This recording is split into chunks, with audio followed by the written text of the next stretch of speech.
check out ESPN Film's newly released 30 for 30 podcasts. From the producers of our award-winning documentary series, this is an amazing collection of sports stories you need to hear to believe.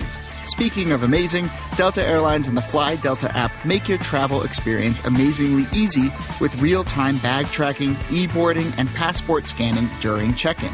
And don't forget to download 30 for 30 podcasts to fill your flight with stories that will keep you coming back for more.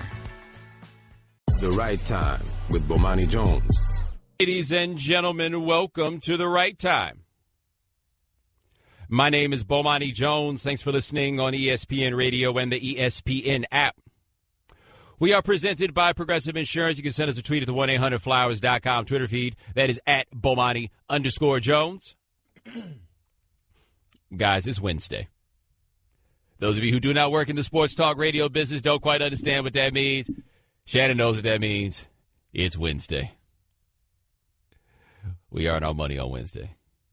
And Wednesday is usually a tough day because we're done with kind of the reaction of the previous NFL week, but we're not quite at the preview stage yet. Preview really starts tomorrow, right? The hardcore preview. Well, tomorrow we get a Thursday game, and so you get the injury stuff. We start hearing a little bit more stuff like that. But Wednesday, man, that is when people earn their money. In spite of my desire to put a stamp on this thing and mail it in, we're going to do the heavy lifting, baby. We are here for Thursday. And basically, I'd like to thank the good folks at ESPN.com because they put out that NBA rank. And there's nothing like a list to get us through, boy. Now, let me tell you this about sports talk radio production meetings. Everybody come up with their ideas, and after that, well, there's this list. Tell me more.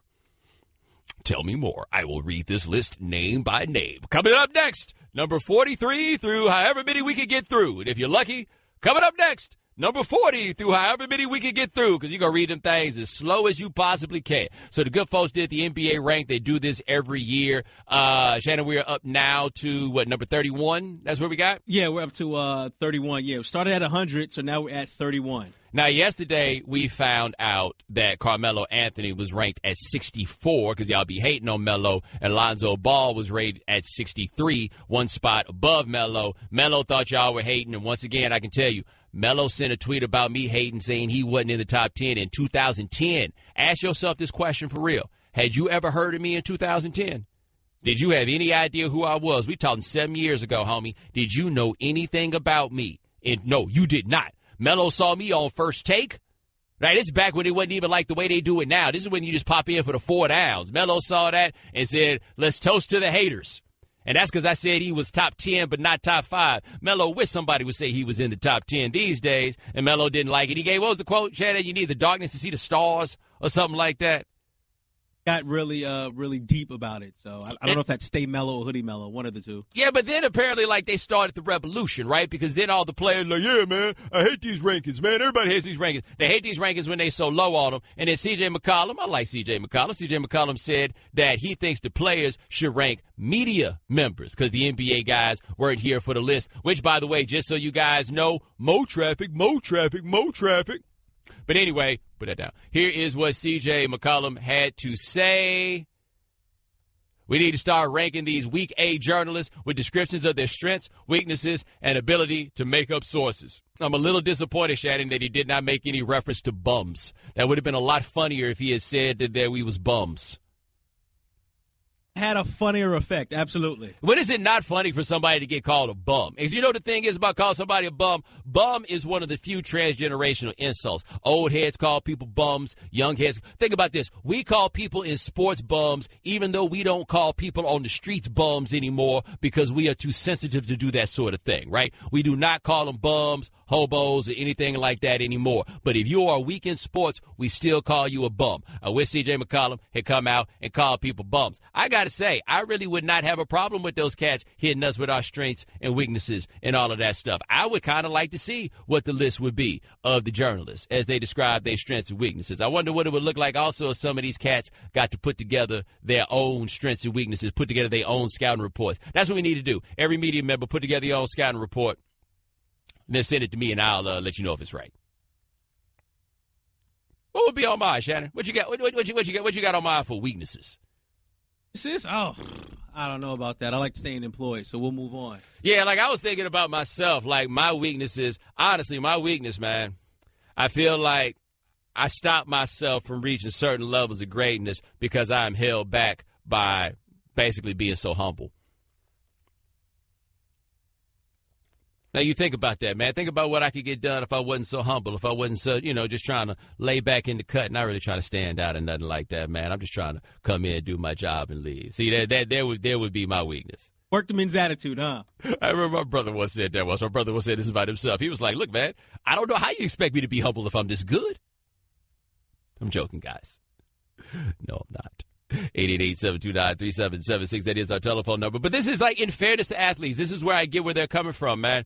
Somebody's always evaluating them, right? Like, it's hard enough for them that they live in this cutthroat world that they're in, but somebody is always evaluating them. And I imagine it does get old being on these lists and everything else. That being said, I feel like if you're in the top 60 in a league of 450 players, man, we're saying good things about you, right? Like, I feel like, why are there not more people in the top 20? Because the top 20 only got 20 people. That's why. That being said, Shannon, you think C.J. McCollum feels a little better about it now that he made it in the top 30? I think how that works. He almost made it. He made it. He's at 31. Oh, he's at 31. Almost made the top 30, but still, yeah. I mean, I feel like, I wonder if he saw the first list and didn't see himself and thought he wasn't on the list at all. He's like, man, forget about this list. And then he looked up and saw himself and was like, I mean, everybody's entitled to their own opinion, right? Everybody's entitled. Let me tell you who really doesn't like this, though. Musicians, man. Musical artists. You never know when it's going to be the one that's going to set them off. Like, they show up to the office with the tater when they do not like where they have been ranked or how they have been reviewed or something like that. Shad, you remember that phone call? Do you ever hear that one that Wale had with the dude from Complex because he was mad because Juicy J's album was on top of his? Yes, I do remember that, yeah. He was not having it, man. He was not having it. But very few of us exist in a space where we are evaluated in this context. I once had somebody call me up mad as hell about something I said, not even about him, just about somebody he was cool with. I mean, he was real cool with him, but somebody he was cool with called me up at 1 o'clock in the morning. Low-key threatening. Low-key threatening. Nobody likes this, but I would like to see, like, a ranking of where the players would have the journalists. Because, I mean, like, straight up, a young cat hit me up yesterday, and he was like, look, I'm about to start covering the beat for the first time, and I was just wondering if you had any ideas, any advice, rather, which is pretty interesting because I have never covered a beat, so I don't really have any tricks I can tell you that. I was like, only thing I can tell you, man, the currency is trust. The currency is respect, right? Like, if you can put yourself in a way where people trust you and where people respect you, then you'll be fine doing that job. So when McCollum talks about the ability to make up sources, now the players do know who those cats are. That is the one thing.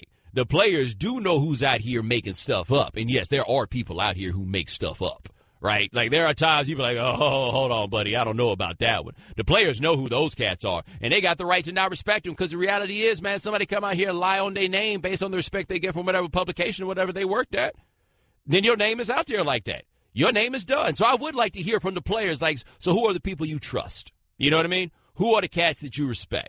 I would love to know that. Assuming I'm one of them. You in the top 100, Bo? I feel like I should be in the top 100. The 100, like top 100? I think I should be in the top 100. Now, I'd imagine, based upon McCollum's tweet, that he's just talking sports media. I would assume. Okay. I feel like I should be. You think I'm top 100? Let's make a poll out of that. Is Bomani a top 100 sports journalist? No, even better. Would you be higher than 64? If we did the top, so basically, you're asking, poll ranking, am I the mellow? Like, that's what you try to figure out is, am I the mellow of this? That is I feel like I should be top 64. But it's a follow-up question, though. Like, who would you be which NBA player would you be if we were doing a media ranking? Because I don't really think you're mellow, but who would you be? I mean, I'm just curious, Shannon. Is there any, like, multifaceted NBA player who has had immediate impacts when he has shown up places, was very good when he was very young and keeps getting older and hits his prime and continues to be good in spite of the fact that very often people fall off in moments like these? Does that sound like anybody? Also has a hairline that doesn't do the things that it should? Does that sound like anybody to you?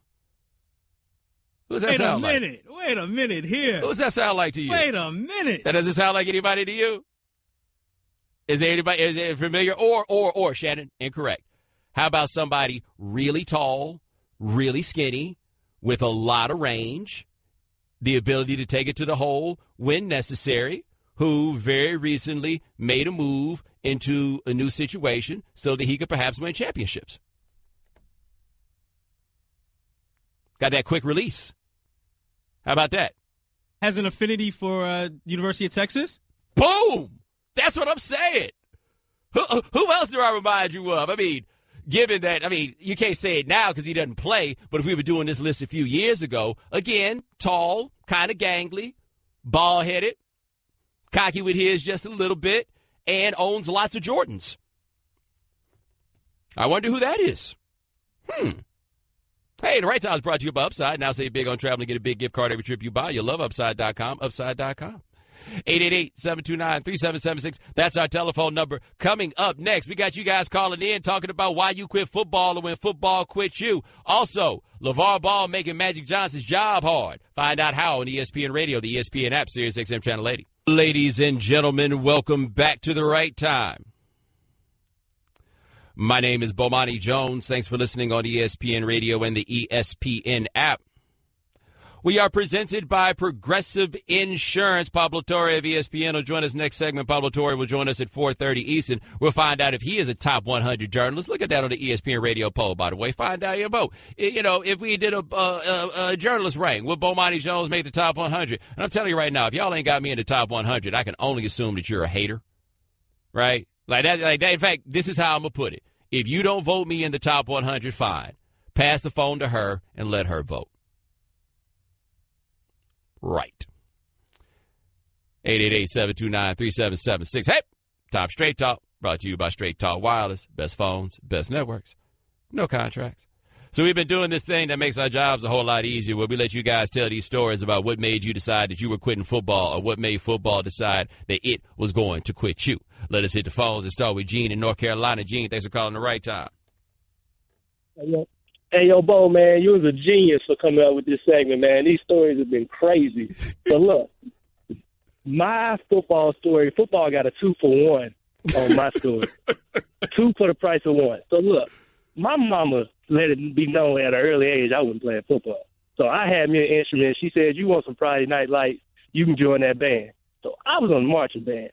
So I went to high school in Charlotte. We was playing a school called Independence High School. Don't know if you heard of them. Yeah, they're good. Six straight state championships, all that good stuff. In our school, we wasn't really good at football, and they didn't really have a really good band, so we didn't go to that game. It was at Independence, so the band didn't go. But all weekend, I keep hearing about, yo, man, CJ got rocked. I'm like, oh, man, that's messed up. So we get to school Monday.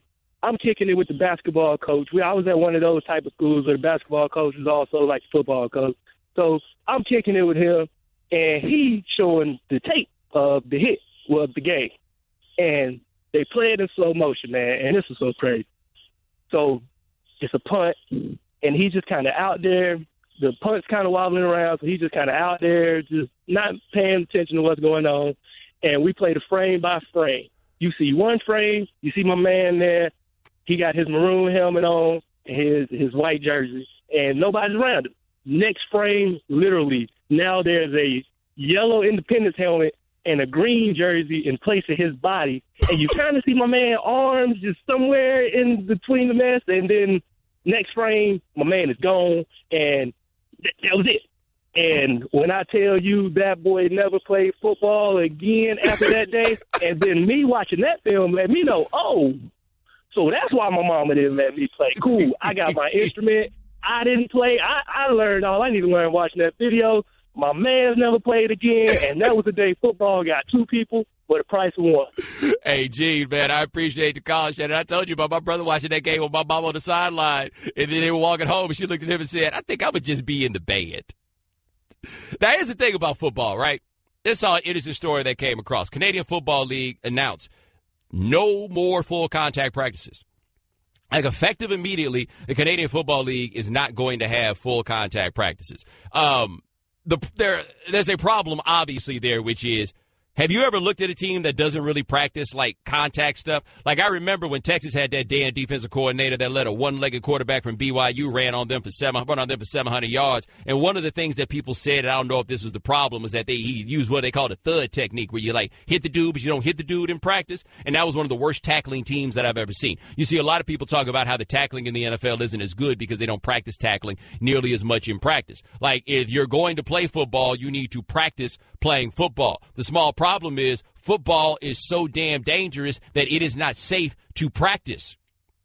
Can you think of anything else in this world where it is not safe enough for you to do on a recreational basis, but you still do it anyway? Like, that's where we are with football. That's the thing. It's so dangerous that we basically say the only time it is safe to play football is when the game counts. Otherwise, we say it's not safe. We don't think it's worth it to have people play in preseason games. We don't think it's worth it to have people play in practice. We only think it's worth it to have people play football in the games that quote-unquote count, which are the games where people make money and you get your most entertainment out of them. That's it. So, logically speaking here, how can you make the argument that football is safe enough to play under the bright lights if it's not safe enough to play under the dim lights in practice? Like, just a thought. Like, that's what we do. That's the game that we indulge in, right? And look, I'm here, man. I have come to grips with this. There's a lot of people that's out here deciding that they're going to boycott football. I'm going to be real with you. I ain't going to get a job that pay this much money anywhere else. I'm going to be watching this football every Sunday and bringing it right to you. Does that make me a sellout? Psh. All right.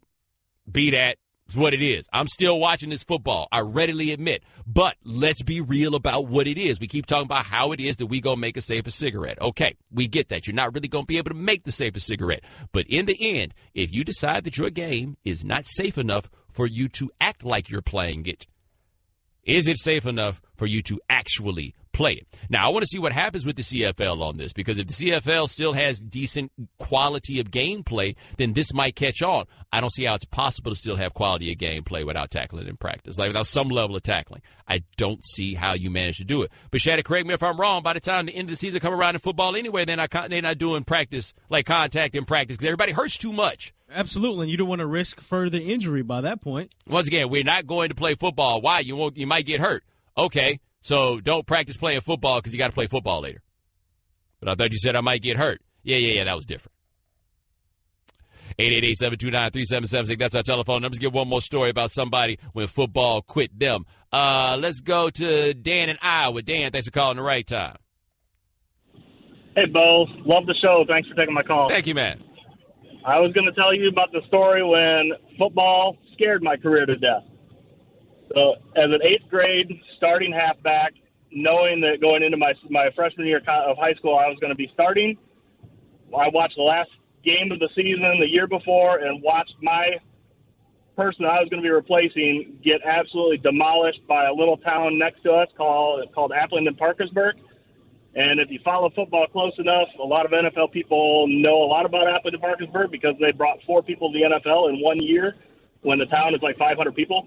Oh, wow. Yeah, that was my freshman year. Would have been being introduced to Aaron Campman, Casey Wigman, and 2 DeVries brothers that both played for Iowa. Ooh, that doesn't sound fair.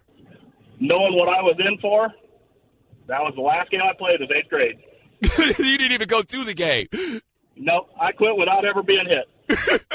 I told you, man, I appreciate the call. We were lining up in 7th grade to get equipment. My best friend had the courage I did not have. He looked at him and was like, can I be the water boy? He was preemptive with his. He was like, yep, nope, I don't even need to get hit to make this decision. Right, I have nothing to prove to y'all. Nothing at all. Straight Talk Wireless, nationwide coverage on America's largest and most dependable 4G LTE networks. All right, coming up next, got my man Pablo Torre. Find out where he ranks himself among the best sports journalists, like C.J. McCollum said we should do. You're listening to ESPN Radio, the ESPN app, Sirius XM Channel 80. If you travel for business, you know it's a game of wins and losses. Open seat next to you on your flight, it's a win. Person in front of you reclining that seat, it's a loss. Buying your business trip at Upside.com. Dude, that's not just a win, it's a triple win. Win number 1, Upside has the absolute best available prices for flights, hotel, or rental cars. Win number 2, Upside will reward you with a gift card to places like Amazon.com every time you buy a business trip. And number 3 is the amazing 6-star treatment from Upside's customer service specialists. They call them Navigators. Upside Navigators are instantly accessible 24/7 on the Upside app, even reaching out to you to help you avoid a problem before it happens. And I'm going to start your Upside 6-star treatment right now. Go to Upside.com and use my code Bomani, and you'll get a minimum $100 gift card to Amazon.com. That's code Bomani for a minimum $100 gift card to Amazon.com when you buy your next business trip at Upside.com. Upside.com. You deserve a better business trip. Minimum purchase required. See site for complete details.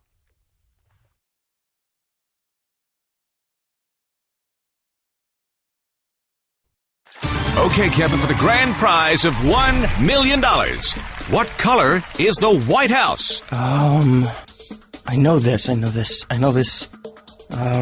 5 seconds. Oh, switching to Geico could save you a bunch of money on car insurance? Okay. Judges? That's true, Kevin. They'll allow it. Congratulations. You're a winner. Woo! Geico, because saving 15% or more on car insurance is always a great answer. The Right Time with Bomani Jones. Ladies and gentlemen, welcome back to The Right Time. My name is Bomani Jones. Thanks for listening on ESPN Radio and the ESPN app.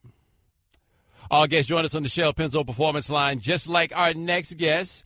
Works at ESPN, the magazine. Check him out on Around the Horn. Also, January 2nd, 2018, a new television show will debut. It'll be me. It'll be him. His name is Pablo Torre. Pablo, C.J. McCollum said that instead of having an ESPN rank for NBA players, that there should be a rank for weak journalists.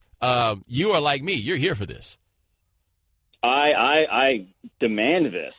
Like, one of the great things about the world we live in is that you realize what counts as objectionable controversy and what counts as super fun controversy.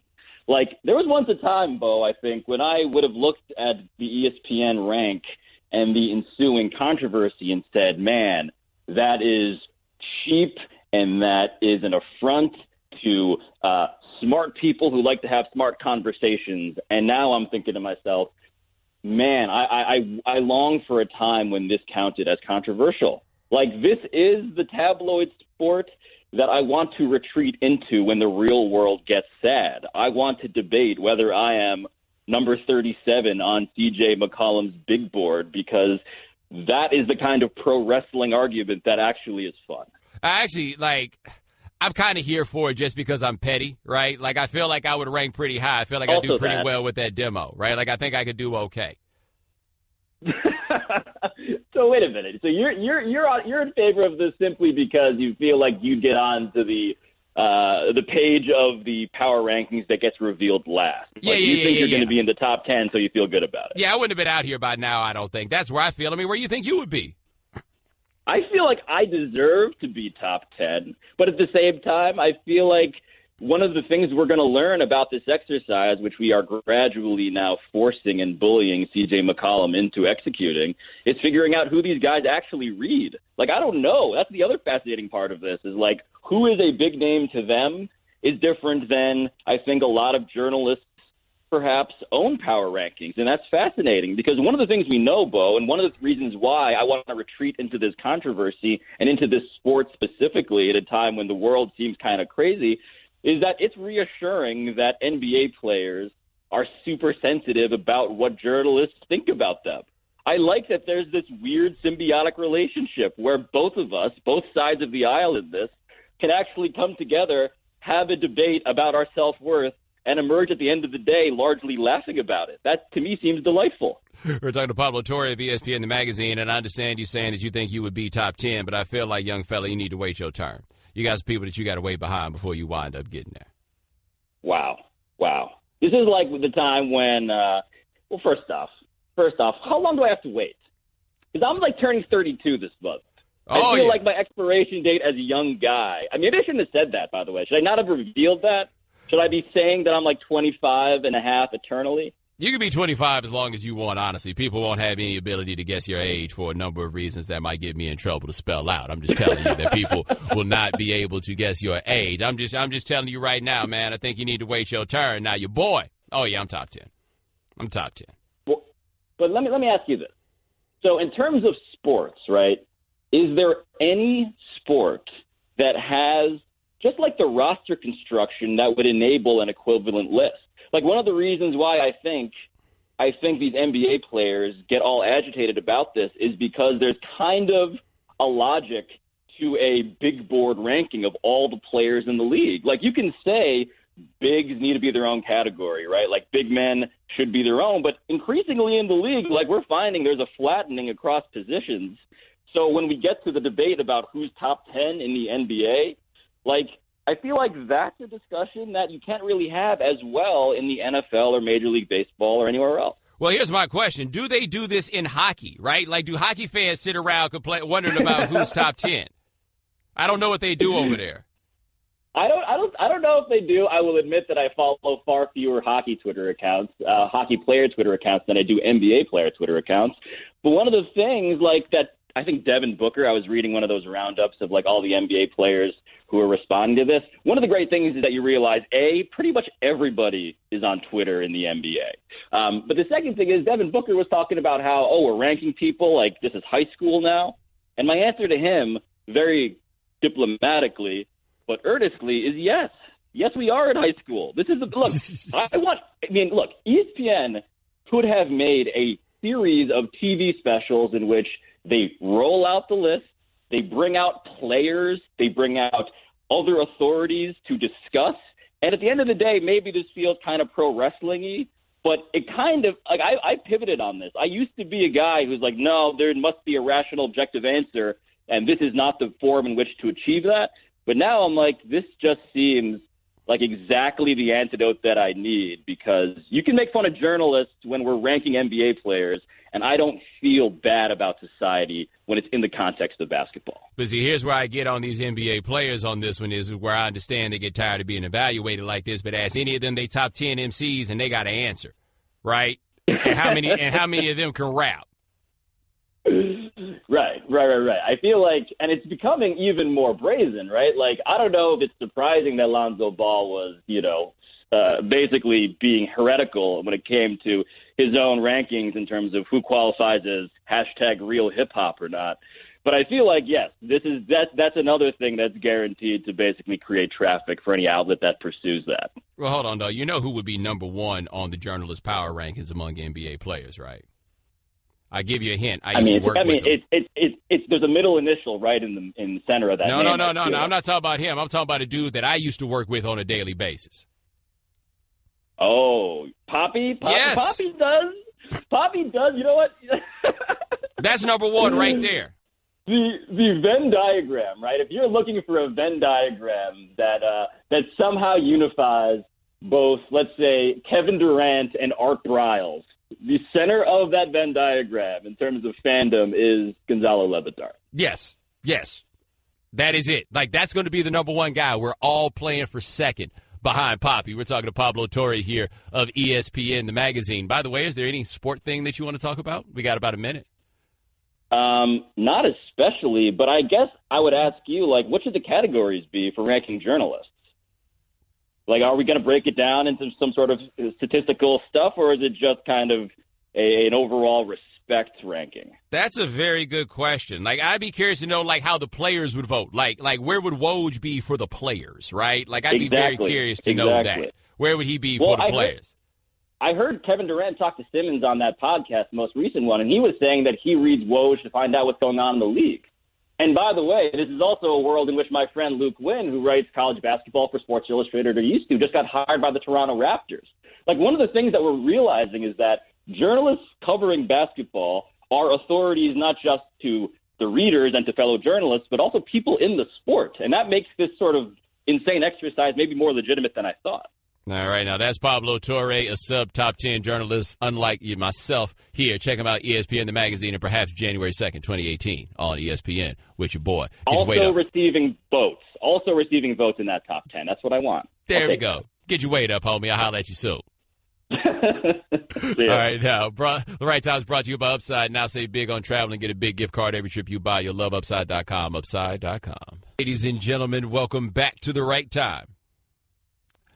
My name is Bomani Jones. Thanks for listening on ESPN Radio and the ESPN app. Our guest joined us on the Shell Penzo Performance Line. Thanks to Pablo Torre of ESPN for joining us last segment. Cian Fahey, presnapreads.com, and ESPN will join us next hour. Remember, you miss anything live, check out the Right Time podcast, available on the ESPN app.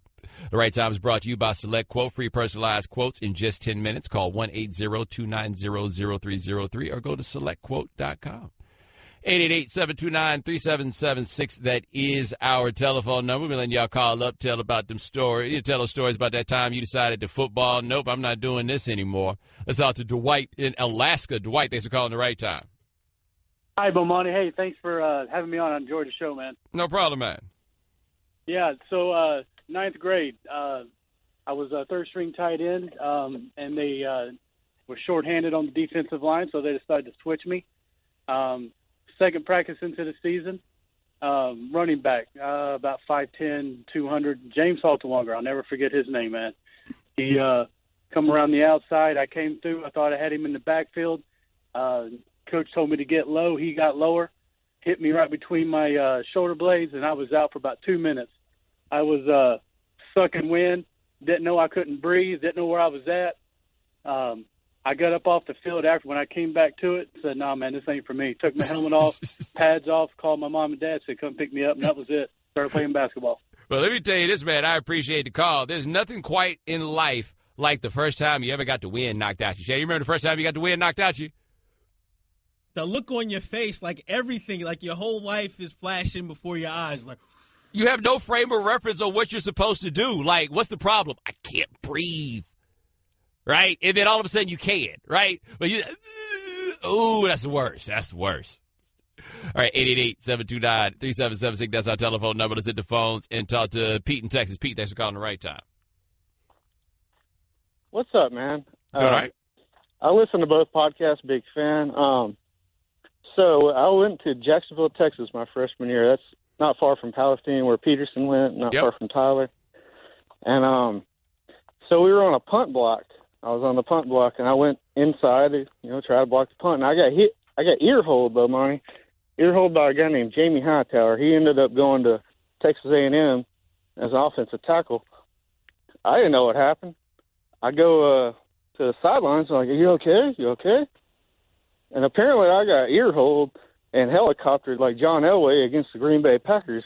And I had no idea. I don't know if I was out or not, to be honest with you. I just know I went to the sidelines, didn't know anything of it. So I played for another week, and I remember they called drills. And they're like, everybody, they had like, you could just come out if you wanted to. And I just sat there on a knee, helmet on the ground. I'm like, basketball, baseball, and track. That's what I'm about. Like that, you realize you're a certain type of person in those moments. Yes, you do. And I knew it. I was like, okay. Because my buddy who lived across the street, he quit football and played basketball. I was like, well, maybe I'll check it out. And that's what I did.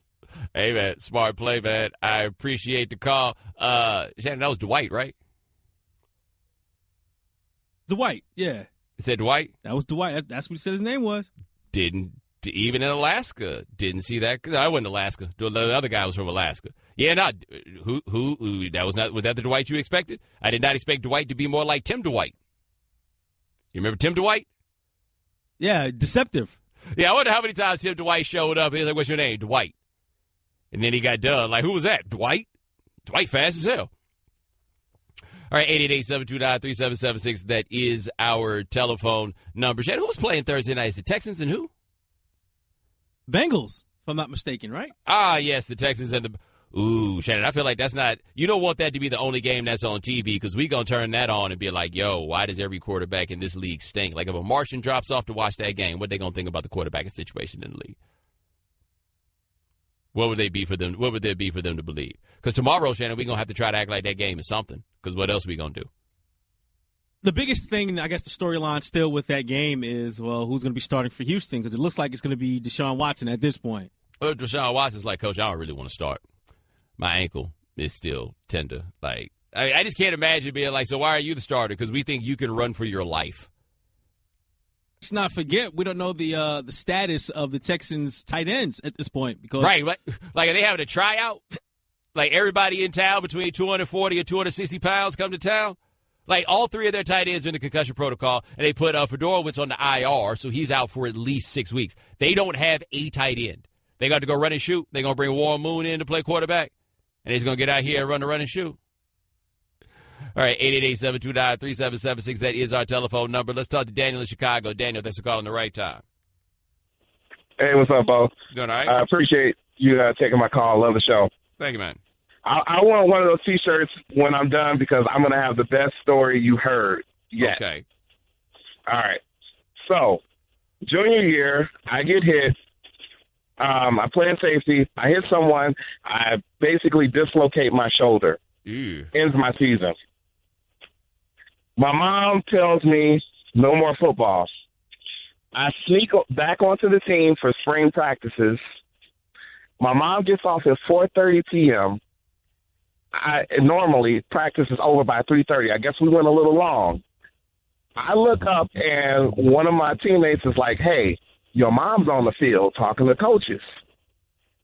My mom has her slipper in her hand, threatening to beat the coach and me if I don't get my butt off the field. It ended my football career and my high school life. That'll do it. Hey, man, I appreciate the whoo. Yikes. Miles with the slipper in hand. They don't want the problems, though. 888-729-3776. That's our telephone number. Coming up next, we'll let you know why T.O. better get comfortable waiting to get in the Hall of Fame. ESPN Radio.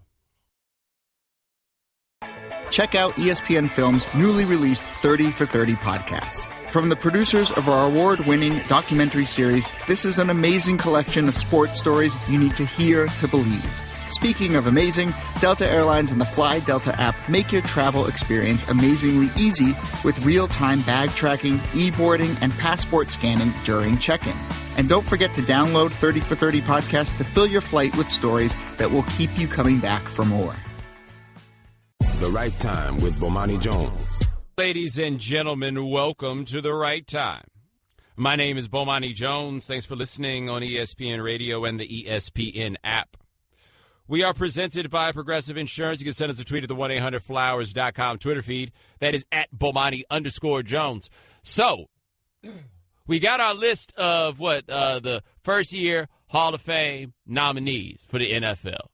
Now, Shannon, we don't have a list of finalists, right? We're not that far in the process. Not the finalists, but just a list of the first year eligible guys for the Pro Football Hall of Fame. All right, now this became a little bit of a thing because Steve Smith was on that list, and people were a little surprised to see Steve Smith on the list, and they thought that it was an error that Steve Smith was on the list because Steve Smith just retired at the end of this season, but they already forgot about New York Giants legend Steve Smith. Shannon, does Steve Smith not have a Super Bowl ring with the Giants? He does have a ring with the Giants. That is correct. See, there we go. They trying to big up your team, man. Try to give some props to those rosters. But yeah, he ain't getting into no Hall of Fame. Now, the 3 first-year nominees that will jump off the list will be Randy Moss, Ray Lewis, and Brian Urlacher. Those 3 guys are first-year nominees. You almost got to feel a little bit bad for Rondé Barber because I think Rondé Barber is eventually going to get into Hall of Fame, but it ain't going to be this year. No, sirree, Bob. And so we got other finalists from last year still coming back around. Got Isaac Bruce, Kevin Mawai, Tony Baselli, Joe Jacoby, who Washington fans, they've been trying to beg Joe Jacoby's way into the Hall of Fame for so damn long, man. Y'all barely got Art Monk. Y'all didn't get no damn Joe Jacoby. Alan Faneca, Shannon, I just be taking somebody's word for it. I don't know what a guard got to do to get in the Hall of Fame. Do you? John Lynch. Okay. John Lynch and Brian Dawkins, they are on the list. Ty Law, Don Coryell, and Terrell Owens. T.O., they ain't never going to let you in the Hall of Fame. I mean, one day they're going to let you in the Hall of Fame, but it sure feels like they're never going to let you in the Hall of Fame. Look, if they brought out a list of Randy Moss, Ray Lewis, and Brian Urlacher, they're telling T.O., don't even get your hopes up this time, buddy. Like, there's no reason. Do not get your hopes up this time. No, you are not going to wind up getting in. But let me ask you guys a question about Randy Moss in this Hall of Fame. When did you guys decide that you liked Randy Moss? Because some of us have been Team Moss for quite a while. I noticed this. Granted, he works here now, so when they put him in the Ring of Honor in Minnesota, we did a big thing about it and all this. But, Shannon, I don't know if you've noticed this, but people aren't down on Randy Moss the way that they used to be down on Randy Moss. Like, you could hear the way people talk about Randy Moss right now and forget that he was a totally polarizing figure while he played football. Like, it's funny now. For a group of people, the term straight cash homie is endearing now. All of funny it. how that works. Right, straight cash homie is endearing. We have forgotten about the time that he hit the meter maid with the car. It's almost like they've forgotten to make. All of this is gone. Like somehow along the way, people looked up and realized, maybe we were overreacting just a little bit when it came to Randy Moss. And now everything's okay, right? Like now we all love Randy Moss. I don't know when that happened. I guess that happens occasionally with certain players. Ted Williams, it took a little longer in baseball, but they got to a point where people forgot that they hated Ted Williams. His relationship with the media didn't wind up being a thing. And maybe I think that's what happens with a guy like Moss, is so much of the way he was covered had to do with his sometimes awkward relationship with the media who covered him. Now the lens through which we view Moss is less through that media than it is through just what we remember, what we saw. And now for us, recollections of Randy Moss are recollections of joy. That's all it is. And there are no moments. Like, you think about this, though, with Moss. Other than the mooning thing in Green Bay, which I don't think anybody really thought was a big deal, but Joe Buck, you don't have those things with him like you had with Terrell Owens. You don't have it like you had Terrell Owens in the fight with Donovan McNabb. Not the fight, but like the thing with Donovan McNabb. You don't have a thing with Moss like intimating maybe that one of your former teammates was gay. You don't have any of those things with Moss. Like, I think that people really look back with Moss and everything was ultimately benign. And with T.O., dude, they just hate that dude. And now also with this younger group coming up now, when they search Randy Moss in YouTube, nothing but outstanding highlights. Yeah, but I guess what else would there be for T.O.? I guess sit-ups in the driveway could potentially get up there. And I want to be clear. T.O. is a no-brainer Hall of Famer. The idea that T.O. has not gotten in the Hall of Fame and the idea that there's some dorks out here who are just keeping T.O. out of the Hall of Fame because they can. Yeah, you're dorks if you're doing that. It's ridiculous to me. He should be in. It's just not going to happen anytime soon. So we will get the Randy Moss Hall of Fame speech, which will be one of our country Hall of Fame speeches of all time. And we will get the Ray Lewis Hall of Fame speech. And I don't know about you, but I'm sweating already thinking about that one. So it's a no-brainer that Ray Lewis will be going last this year, right? His speech will be last. I would assume so. And I also, do they have like a special summertime Beijing? Does anybody know? Like, I've never used the Beijing myself. Do they have a summertime Beijing? And I asked if they have the summertime Beijing, because otherwise, Ray Lewis is going to be looking like John Randall by the end of his speech. As hot as it is when they do that Hall of Fame ceremony and all that Beijing that Ray Lewis got to rock out there, Ray Lewis is going to be out here looking just like John Randall, the Ultimate Warrior. He better have a black handkerchief. Got to. You had a white handkerchief and just go tell on him. Completely and totally tell on him. Like, if he out there with a white handkerchief, he put it in his pocket and pull it back out, it's going to look like a pin exploded in his pocket. That's all that is. Like, you remember when Ray Lewis had to start wearing those hats? Because they had Ray Lewis sitting at the desk all the way to the side. And the problem with that was you got that sideways angle, and you got to realize just how much faking of funk Ray Lewis was out here doing, just how much Beijing. Like, how much Beijing did that have to be in order to make it happen? So then next you know, Ray Lewis had to come out here wearing those fedoras. And I feel like once you decide to wear the fedora, you can't wear the Beijing, because otherwise the inside of your fedora be all blacked up. Ray Lewis put his thumb inside that bad boy and put his fingerprint on the back of a check in case he can't remember he ain't got an account at that bank. That's what he's got. And Brian Urlacher out here faking. He's still out here wearing the plugs. But in his defense, at least he's up front and very public about his faking. He is. Yeah, I mean, he has no choice. You might as well own it. We know you ain't had that hair. And some of you guys may not know this, but Brian Urlacher started shilling for some hair plug company, right? And so his hair is all full and lustrous right now. And one day, that company sent me an email and asked if I would be interested in participating in the same program that Urlacher was in on. If I was willing to endorse it, then I would also get to use the program. And I'm sorry, man. I felt like they wanted me to go out like Karl Malone. You remember when Karl Malone used to do the Rogaine commercials? And Karl Malone come into the barbershop and sit down. Mailman, you got hair. And I just wanted to know where this barbershop was in Salt Lake City where the mailman was getting his haircut. Has anybody ever bothered to find that out? Because back in the 80s, Karl Malone was out here with like some decidedly 80s haircuts, right? All the pomade, right? He had a lot of Duke going on there. Where in Salt Lake City did they know how to properly apply the Duke to get him the haircuts that he had back in the 80s? You got an answer for that? Then he just got to a point where he had to go ahead and cut it off. And I feel like for the Rogaine people, that was a real indictment of what they had going.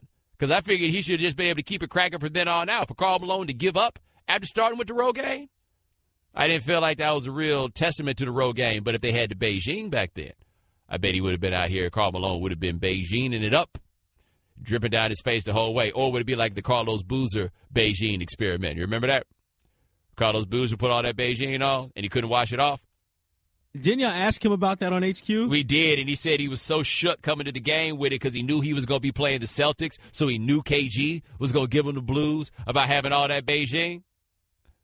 So, yeah, Ray Lewis going to have Beijing dripping all the way. Ooh, Shannon, they got to put, like, plastic over his jacket so the Beijing don't stain his jacket? Like, is that what they're going to have to do for Ray Lewis? In fact, y'all going to bring that up, too. Y'all going to put somebody in the Hall of Fame out there with performance enhancers in his hair. How you not going to do that? They ain't never say I killed nobody. He's going to say that, too. We know T.O. 888-729-3776. That's our telephone number. You boys telling us about that time that y'all decided y'all didn't want to play football no more. Let's hit the phones and talk to Sean in Los Angeles. Sean, thanks for calling the right time. Hey, what it do, Bomani? What's going on? What it do, Bomani? So, coming into my senior year, I was maybe a top 20 DB in the city of L.A., and I was playing against a school, and they was at the 2-yard line. And for some reason, I knew the play. So they faked to the running back left and tried to throw a slant. I picked that sucker off, man. I thought I had a pick six running down the field like Deion showing out. Next thing I remember was waking up on the sideline because I guess the running back came around and cleaned me out. Ran me down all the way down the field and cleaned me out. And then the running back happened to be Steve Smith. Ooh, yeah. He seemed like the type that was hitting extra hard in high school. Oh, man. And then we went to I went to a junior college after. And he remembered me. It was so embarrassing, man. I said, I don't play football no more. I'm sticking to baseball. Hey, man, I appreciate the call. Shannon, we got a verdict on that guy? Ooh, that one's up in the air. That can go either way. He started with the what it do, but then he ended playing baseball. The jury's still out on that one. Yeah, if I remembered his name, I put it up on the poll. 888-729-3776. That is our telephone number. ESPN Radio is presented by Progressive Insurance. Last year, over 3 million drivers switched to Progressive. Call or click today and find out if you can save. Coming up next, we got your phone calls. Tell about that day to quit football, quit you. Also, Kevin Durant. I mean, shouldn't he get over it? Find out what I mean on ESPN Radio, the ESPN app, Sirius XM Channel 80. Ladies and gentlemen, welcome back to the right time. My name is Bomani Jones. Thanks for listening on ESPN Radio and the ESPN app. We are presented by Progressive Insurance. Cian Fahey will join us next segment. Cian Fahey will join us at 5:30 Eastern. See what the film's talking about from Week 1 in the NFL. The Right Time is brought to you by Firestone Complete Auto Care, keeping cars running newer, longer. Whatever you drive a Firestone. 888-729-3776. That is our telephone number. Your boy's been calling in, telling us about the day that you decided, nah, I don't want to play football no more. Let's hit the phones and talk to Chris in Oklahoma. Chris, thanks for calling the Right Time. Bo, Shannon, really was just calling in about y'all's opinion and wondering, it's not a story about me quitting football. What do you think about keeping the Thursday games to holidays, as in Christmas, Thanksgiving, and fall break, I don't know, and moving them all to doubleheader Monday nights? Well, the issue with doubleheader Monday night, and I appreciate the call, is anybody staying up that late? Simple as that. Nobody is staying up that late. Not to mention, if you did that, then you're going to have to move the start time up to 7 o'clock for your first game. And they don't want that either. No, this is not it. No. Thursday night, and I have all the problems in the world with Thursday night games. Monday night games come with their own issues also in terms of rest and travel and everything else. But Thursday night games, no, they're bad news. They're the ultimate money grab, but just about everybody involved has decided that they're going to bite their lip, go ahead and do what they got to do for that bread. All right, 888-729-3776. That is our telephone number. So Kevin Durant this summer.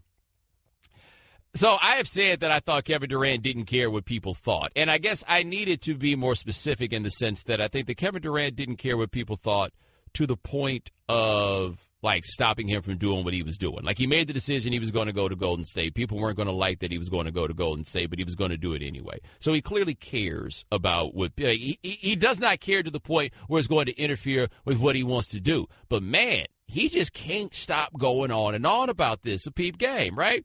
They're putting out the new Kevin Durant shoes, the KD 10s, and the insole has all the names that people called him after he left Oklahoma City to go play for the Warriors. And then on top of it, it's got like some of his stat lines from the 5 finals games against the Cavs, and it says most valuable player. And people went and bought all these shoes up. And Shannon, doesn't he have he had a cupcake shoe, right? Like, wasn't it a red velvet cupcake shoe? He had the red velvet cupcake shoe. For those of you who don't remember, the folks in Oklahoma City started calling Kevin Durant a cupcake. What is he doing? Like, is this helping anything? Am I missing something? Because the problem I think that Kevin Durant has here and where he can't win is all he can do is win, right? Like, all he can do is go to Golden State and win all the games, win the MVP, and play very well and all that stuff. And at every point when he does that, people are going to say a response, that's why you didn't need to leave Oklahoma City. Since you're so good, why'd you have to go play for them? There's no victory for him in this at all. Like, I feel like he keeps taking up this fight, and there's no chance for him. You're not going to be able to please these people. It can't be done. So, like, what did it take for LeBron to get people to get over the fact that he went to go play for the Heat? Because we treat his championships like they are championships. We don't put any sort of asterisk on them in the way that people are doing it with Kevin Durant. But I guess the difference with Kevin Durant is Kevin Durant went to a team that was already built. Like, I think that people could look back on what happened with the Heat and appreciate what was truly revolutionary. They basically had an expansion franchise. Right? They went there. There was no team. Nobody was left. I think the only guys that came back from the year before on that team were like Joel Anthony, Mario Chalmers, Udonis Haslem. Like, nobody really worth a damn came back for that team. So, like, they were basically building where there was no foundation before. And I think that people appreciated that wasn't nearly as easy as they had believed. It wasn't nearly as easy as LeBron had believed that it would be. But it's hard to make that argument when a team wins 73 games and then you add Kevin Durant.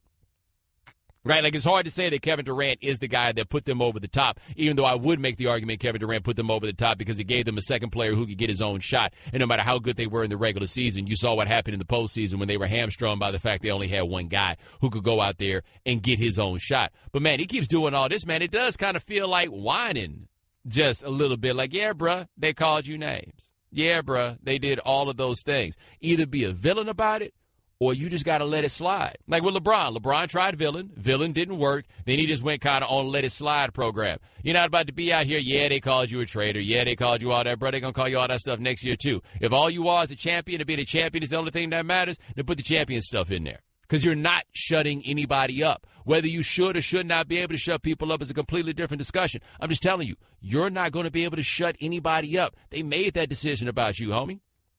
They made that call. They feel like you took a shortcut. And then you took a shortcut and you took less money this year to keep the thing happening, which is then ordinarily, we look at you kindly for taking less money for the squad. Nope. You just made the cut even shorter. Shannon, they looking at him like you're so dedicated to the easy way that you paid money for a championship.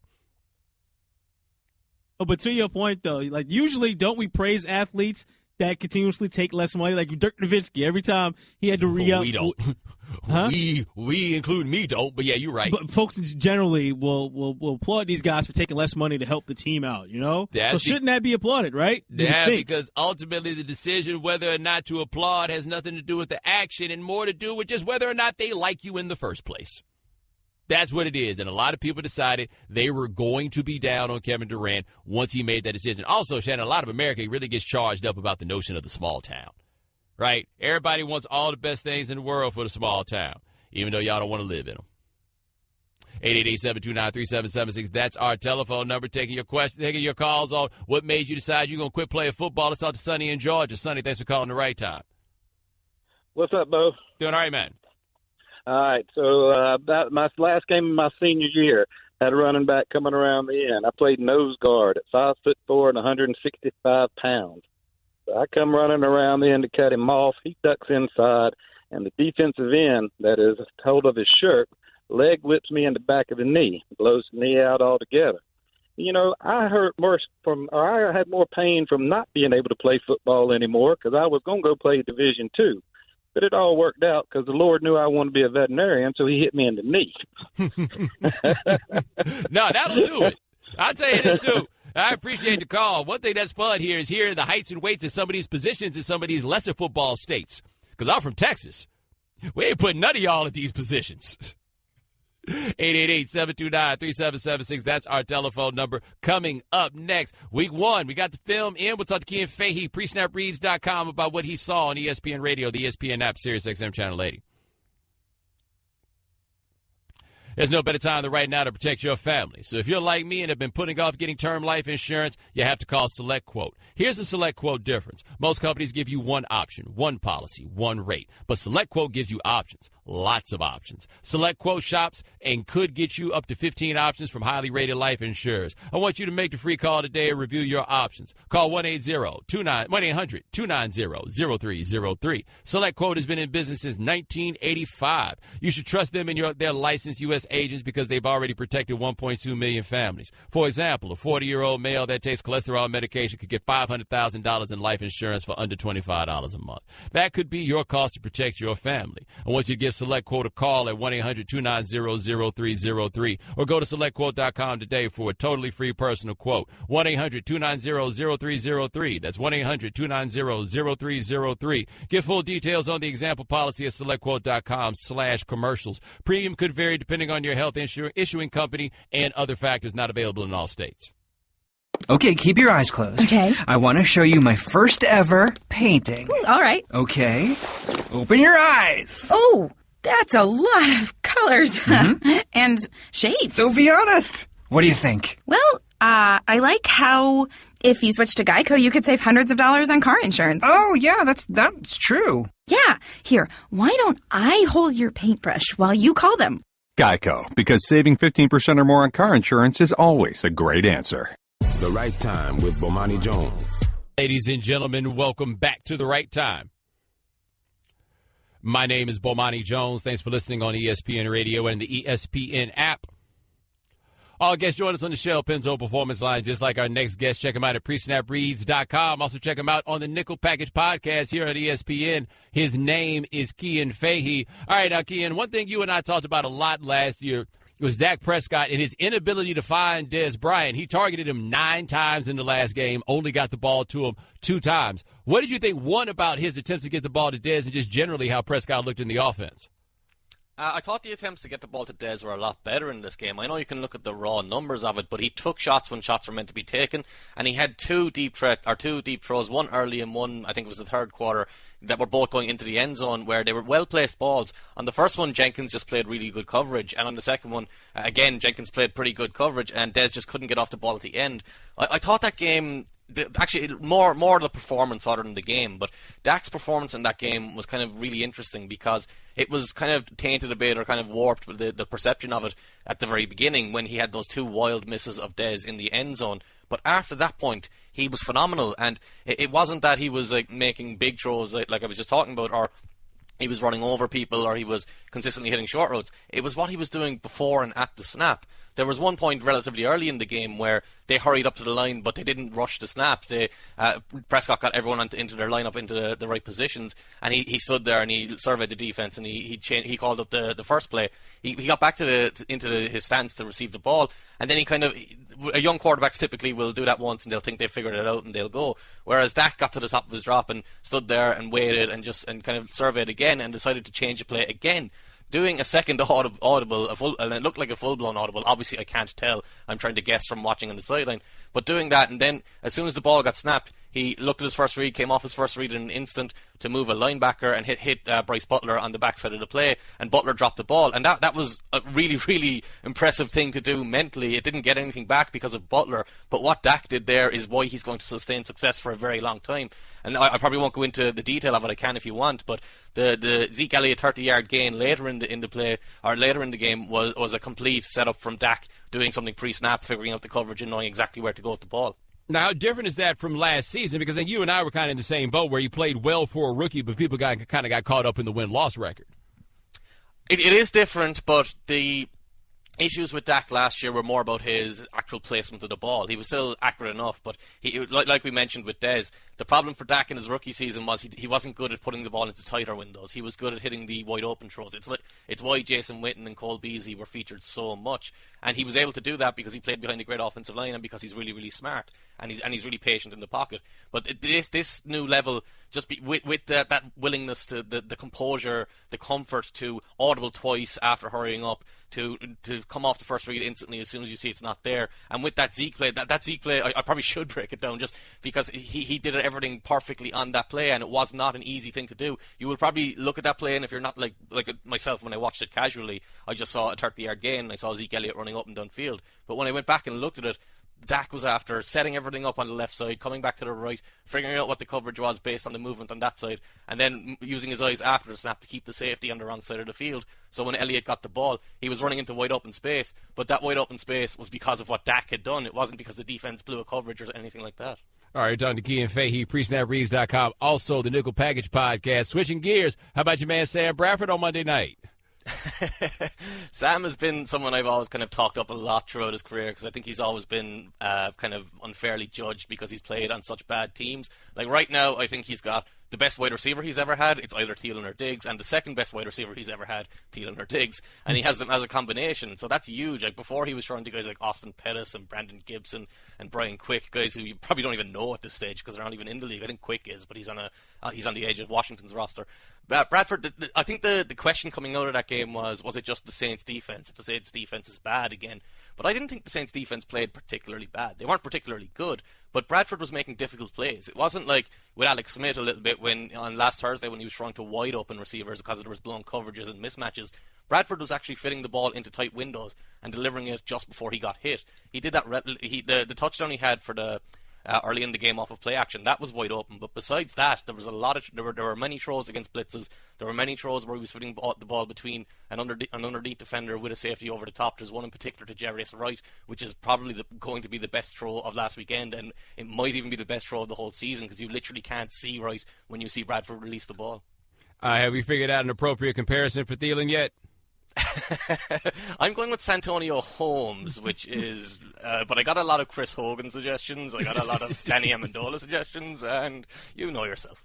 But at least he's about the same size as Hogan, though, right? Like at least we could go there. Like I could see that one a little bit. I think the thing that's different for me with Thielen, and it's why I really, really like him, is he's really flexible and he runs great routes. Hogan's pretty flexible too, but he's a bit more of a guy who's going to lean on a defensive back. He's a little bit bigger and he's a little bit more linear because of that. The beautiful thing with Thielen is, and they've moved him to the slot this year. Last year he played outside, and he's a vertical threat, and he runs great routes, and like that's the stereotypical thing, it's a typical thing to say. But he does legitimately run great routes that set him up to break up and downfield. But the beautiful thing about it is, even if he's not open, he can make those adjustments and kind of erase any poor accuracy there wasn't last night. But he can make plays on the ball in the air and against tight coverage, and I don't think Hogan does that as well as him. So if you do want to go down that route, that would be my one main qualm. All right, we're done to Cian Fahey, PreSnapReads.com, also the Nickel Package Podcast here on ESPN. Let's talk about the Falcons right fast. They went from Kyle Shanahan to Steve Sarkisian. What did you see different in the offense? It was completely different and not for the good. The first thing you have to do is explain what Kyle Shanahan's offense was. It was a very heavy play-action offense. It used about 22% of Matt Ryan's attempts last year were after play-action, and a lot of them were hard play fakes. Dak was second in the league at about 18%, and then everyone else was around 16% and below. And in that game at the weekend, I think they used play-action maybe 2 or 3 times. They didn't throw the ball deep downfield. But in Shanahan's offense, they used those hard play fakes to throw the ball deep. They would push the ball down to Taylor Gabriel, who was in wide open space, Julio Jones, who can get open on his own. But Shanahan would be able to scheme these guys open. And the very first game, and I know someone mentioned it to me, the Soldier Field might be an issue because it's a slow field, but the way that offense run was completely different. It was 5-yard passes, short-yard passes. It was Matt Ryan taking straight dropbacks in the pocket where he has to make tougher decisions and he has to actually mitigate the pressure coming around him. And the only big play they actually created was kind of created outside of structure. It was that Austin Hooper play when he's right down the middle of the field. And it was a very bizarre play because Matt Ryan seemed to lose his balance in the pocket and kind of didn't know where he was going and fell over. But the protection was so good that he could just get back up again and look up. And because he had kind of fallen down, the defenders had lost their assignments and let Hooper run wide open downfield. So you were getting a similar result on that one play, but compared to last season, it was just totally different. There were way too many short throws to Mohamed Sanu with no option for a big play or options after the catch, and that's just not going to be good enough. All right, last question for Cian Fahey, presnapreads.com, also the Nickel Package Podcast on ESPN. Another team that had a change in who's calling plays is Washington. Sean McVay is no longer there, so Jay Gruden went back to calling plays, and it did not look good. What do you think about that one?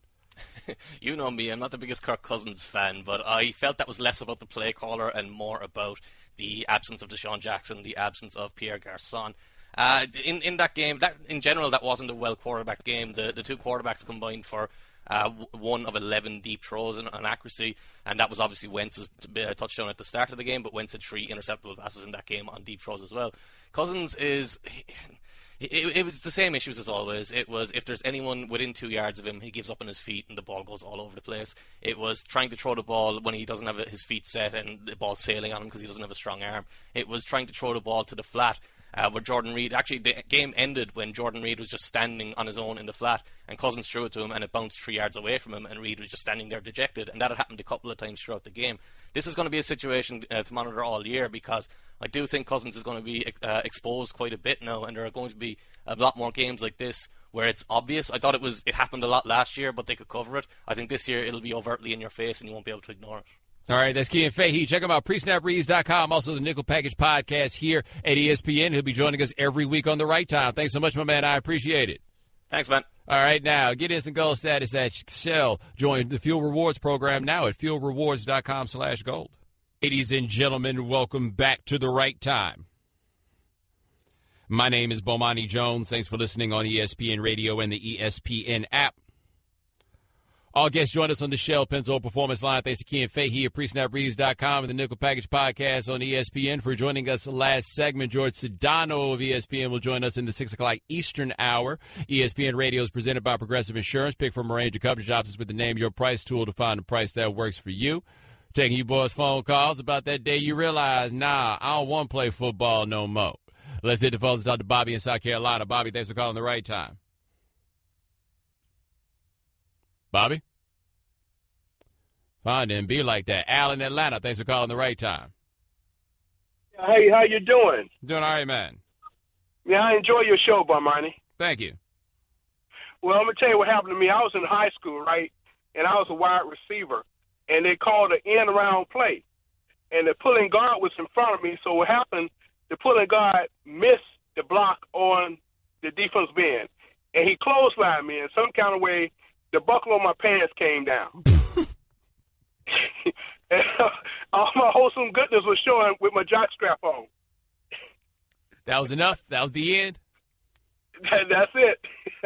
Yeah, I would say, man, I appreciate the call. Getting clotheslined out your pants is enough to make you reassess what it is that you've been out here doing. I can see where that would come from. 888-729-3776, that is our telephone number. Poor Tom Savage. Tom Savage got 31 plays out there. And that includes, a couple of kneel downs in effect, like the last 2 plays at the end of the half. He got 29 plays, 13 pass attempts, no time to throw the ball in any of those attempts. My man's not going to be starting because he's not in a position to save himself. Not in a position to save himself. That's got to feel terrible. Here's Tom Savage talking about how frustrated he is. I don't think he owes either of us any explanation. We just got to be ready, and it's called being a professional. I don't feel like me wishing ill will on anyone else or not helping someone's going to help me get to where I want to get to. I'm a firm believer in the cream will always rise to the top, and if you do your job and you do it right, you'll be out there. Am I frustrated? Yeah, no one wants to be benched. That's just the way it is, but I'll be ready to go.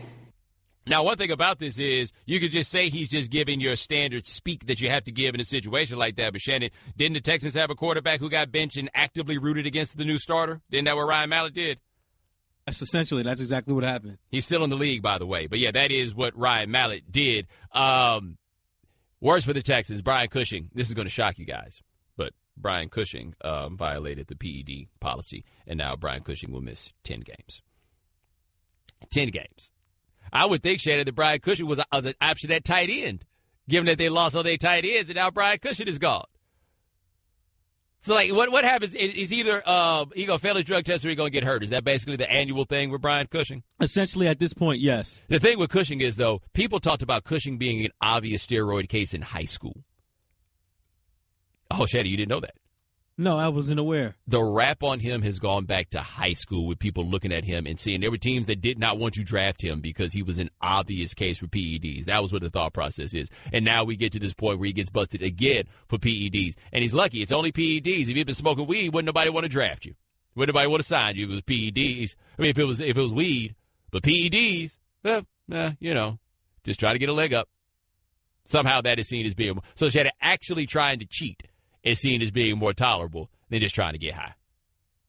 To some, yes, absolutely. It's a bit weird. It's a bit weird. So the wheels have the potential to come off completely for this season for the Texans, right? So how does that go if the wheels come off? They got a general manager and a coach that don't exactly get along. They have an unsettled quarterback situation. J.J. Watt is coming back off the back surgery. We had John McClain on yesterday. He said J.J. looked ordinary, which is something that you have to be concerned about, man, because J.J. Watt is in year 7 now.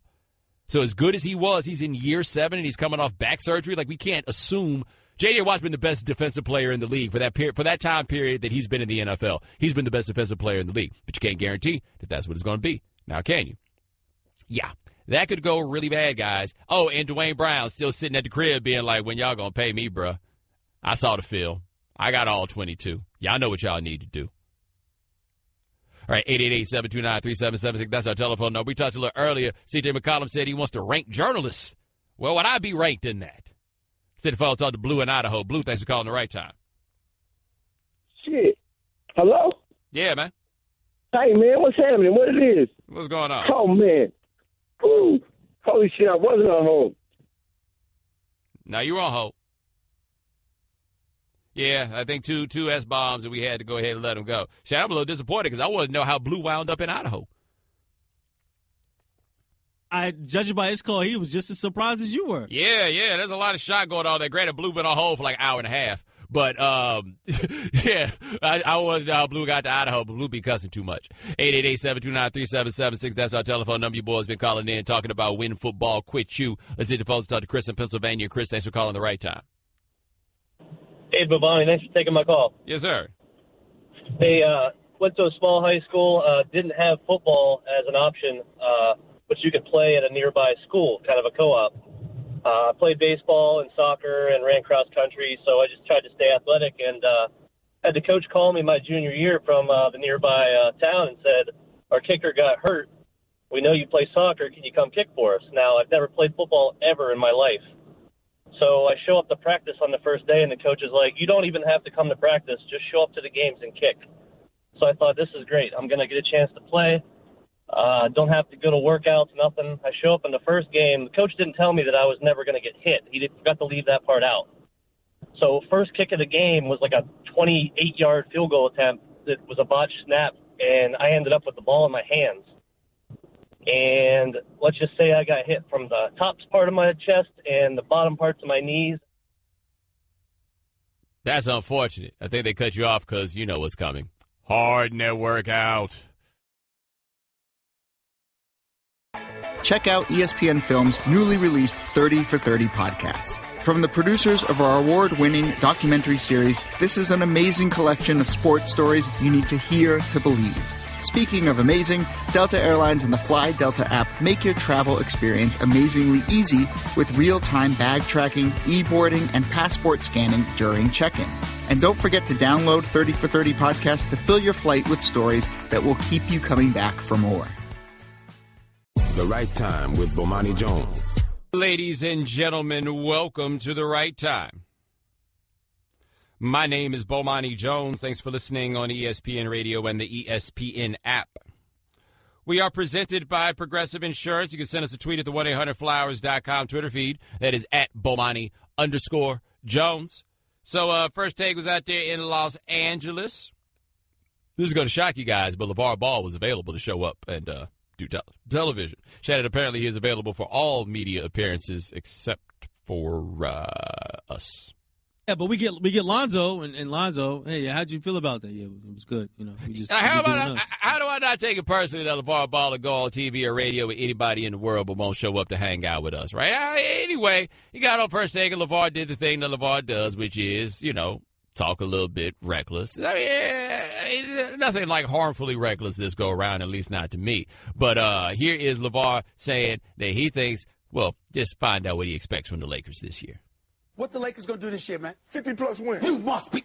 What? What did you just? What did you just say? Wait, have you? He can fit 50 out of 80 games. I'm gonna get somebody to drug test you. Stay off I'm gonna get time. somebody to drug test you. Stay off You must time. be crazy. But you know what? You must be crazy. I have to be crazy. How did I make him go on the Lakers? I'm good. Told you so. Listen. I do a lot you of things. did say that. You did I say do a lot that. of things. So you fixed the ping-pong balls too. You know That's what? what you did. That's what Don't you have did. to fix him. I'm so lucky he was gonna come up number 2. He's been number 2 all his life. They lined up for him. Number 2 all his life. Number 2 all his life. number 1? Melo's number 1. You know that. Oh, Lord. Melo's number 1, Zoe's number 2, and Jello's number 3. That's the numbers. But you see how I just don't know what to do with you. You know, I was trying to have a reasonable conversation with you, and you start off the show. You start off your appearance on the show. Talk about the Lakers with Ingram and Julius Randle and Larry Nance. I mean, they're nice young players. 50 wins? 50? Really? And you're going to say that with a stress? And you're going to say that with a stress? Very easy. And you know how I tell my son how to do it? Every 20 games, you got to go 15-5 at the least. He went over there at UCLA. How many times he lose? He not a loser. He a winner. Okay, first of all, they call that middle boy Jello. Like, I guess you kind of, you got to have a nickname when you LiAngelo, but Jello? I don't feel like Jello is a nickname. I hope he's in good shape, right? Because if you're not in good shape and they call you Jello, it's like they're not shortening your name. They playing you to your face. He also said 50 games. Yo, I say this right now. No disrespect to the homie Max Kellerman, but you better not show up late for work on the wrong day, because I'll take 5 days a week Stephen A. and LeVar Ball. I will take it. Anybody who's good enough at just hitting that space at Stephen A. that drives him crazy, that is masterful television. Now, of course, we know LeVar, a bit bombastic. That's how he gets down. But listen to what he's got to say about the possibility of LeBron coming to play for the Lakers.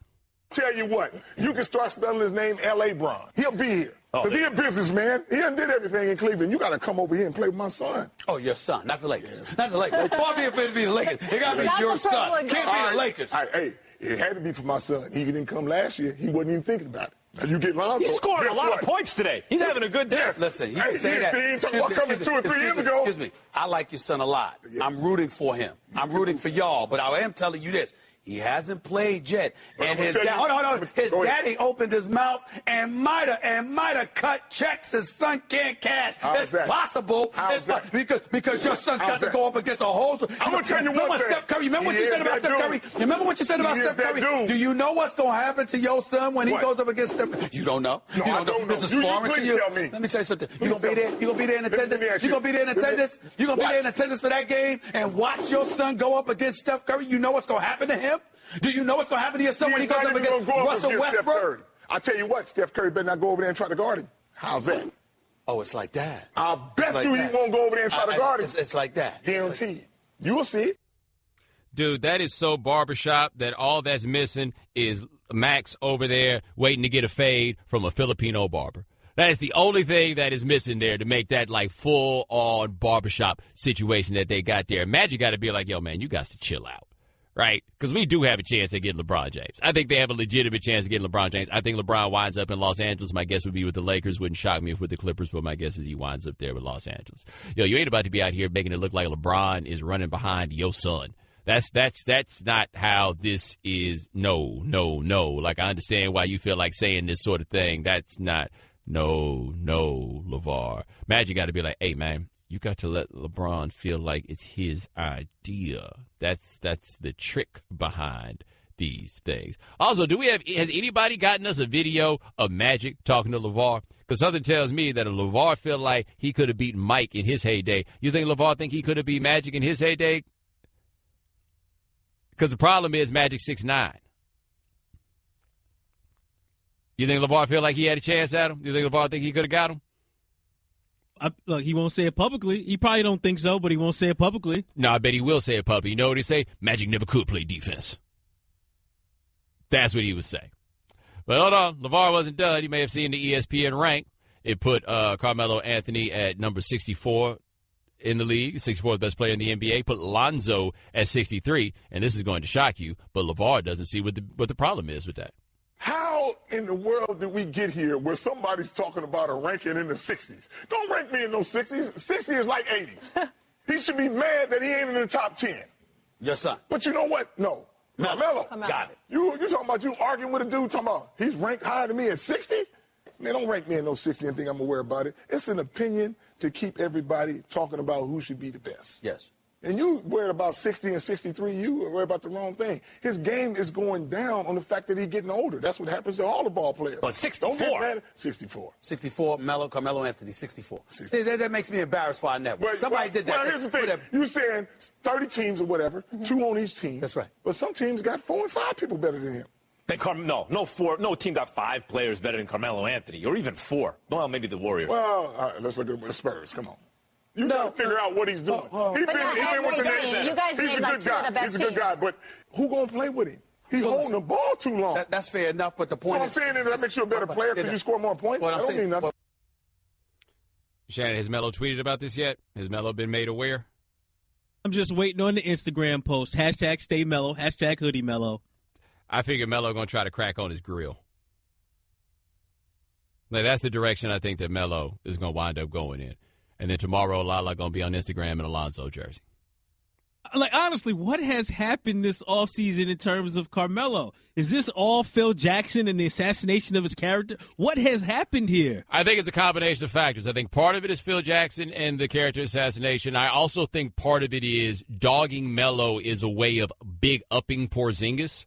Because everybody's got the whole thing, we got to get Melo out of here to make room for Porzingis. And I'm like, how is that going to make things better for Porzingis? Nobody's really giving me a great answer for what that's going to be, like what you really get out of getting Melo out of there. But no, we're at a point where Melo spent a lot of his career being overrated, and now suddenly he is wildly underrated. Wildly underrated. And it's like, you think Melo would have done something to somebody, right? Other thing that makes no sense to me, too. Shannon, how many people out here talking about how Carmelo ain't no good no more, but they love Kyrie Irving, when Kyrie Irving, the demerits against Melo are the same demerits against Kyrie Irving?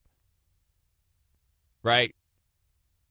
Funny how that works. And you would think that Kyrie would get more criticism considering he's supposed to be a point guard. And a big difference between the two of them, and you can't forget, Melo showed up in the league on a bad team, and they instantly got 20-something games better. Like, sorry, man. Like, I think we're going to reach a point where we're going to get done with this, and years are going to pass, and we're going to look back when Melo gets into the Hall of Fame, and we're just going to be like, okay, maybe we were overreacting just a little bit. Melo had a season where he averaged like 27 points a game and shot 45% from the field, and people are trying to say what's wrong with Melo. And then, you know, Lavar Ball out here popping this. I guess there's no chance that Lavar's going to guard. I mean, that Lonzo's going to guard Melo, and he better be lucky because Melo going to give him. There's going to be some people that's trying to give Lonzo to work, and it would help if he was a better defensive player, right? All right, 888-729-3776. That's our telephone number. You boys been calling up talking about the day you decided, nah, I don't want to play football no more. Let's hit the phone and talk to Pat in D.C. Pat, thanks for calling the right time. Bo, love the show, man. I really been needing to talk about my last day or what ended my football career. All right, freshman year, I played quarterback and second-string free safety. The problem with second-string free safety is everybody else on the defense is also second string. So it's our first scrimmage of the year. I didn't even get to a game. First scrimmage. The first play that I was in on defense, it was a fullback dive. Now, I was proud of myself for reading that and recognizing that. Problem was my D-line, non-existent. The linebackers, I don't know where they went. And now I got a fullback running straight at me with like a 15-yard head start. So I hit him, tried to tackle him. I think he fell just because he, like, stepped on my chest and tripped, right? So everybody's laughing. The other team's laughing. My coaches are laughing, right? And, you know, it's the next play. So then I noticed it's a scrimmage, right? So they coach you in between plays, and it's not like a game. But this next play happened really fast. Like, we were back at the line ready to go. So I got in my head right away. I was like, oh, they just called the same play again. Like, everyone wanted to see this happen again, right? So I'm ready for it. And what I realized was the kid playing fullback was like a fat kid with speed. Like, it was one of the linemen that they just put out there on their team to test them out on fullback, right? So the next play happens, same thing. My second-string D-line does nothing.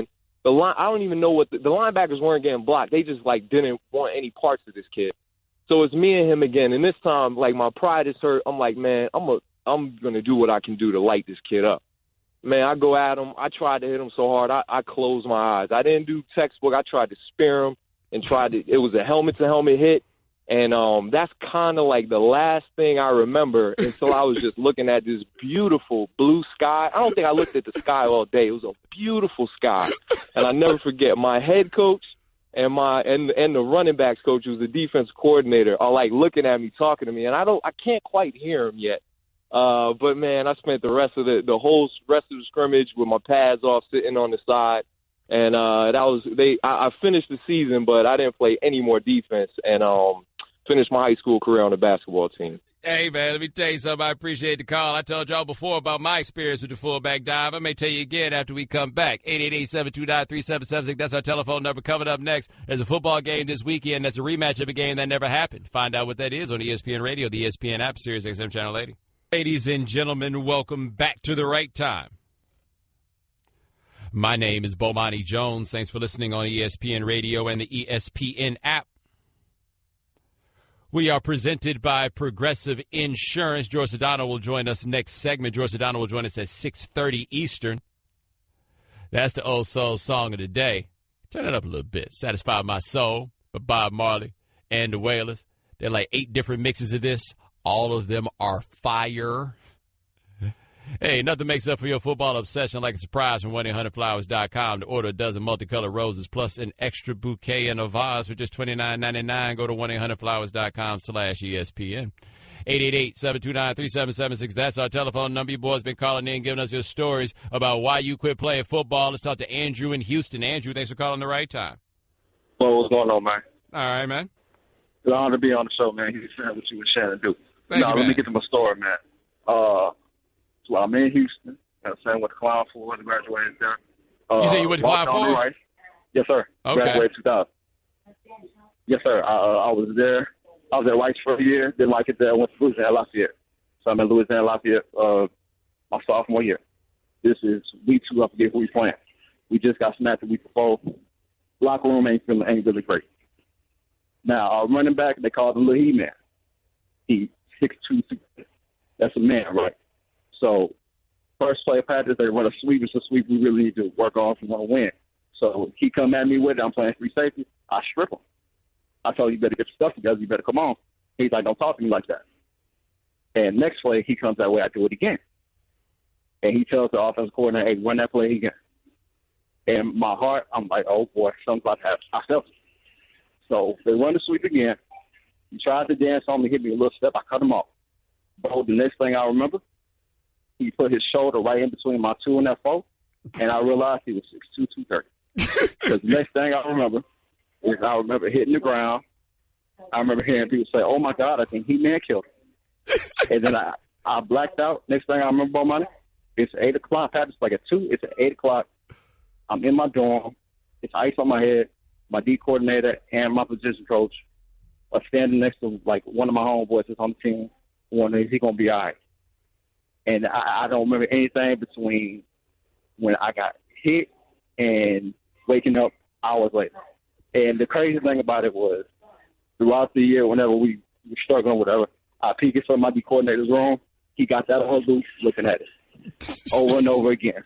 And when that happened, I was like, man, they ain't going to take me seriously. Let me get up out of here.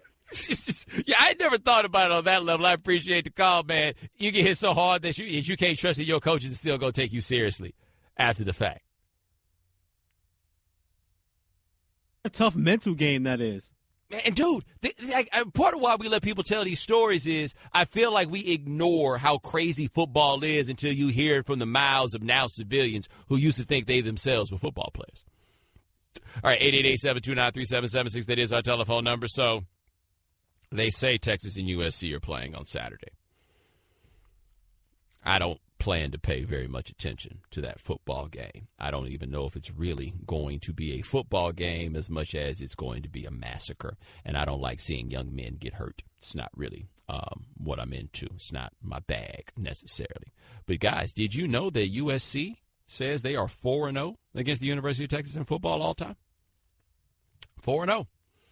And you may be thinking to yourself, wait a minute, how could they be 4-0 against Texas all time? I watched the greatest college football game ever played when Vince Young on fourth down took it around the right end and took it into the end zone to win the greatest college football game ever played and the greatest performance in a big game in the history of college football, as the University of Texas ascended to the top of the college football mountain where they belonged, except for the fact they hadn't been there in 35 years.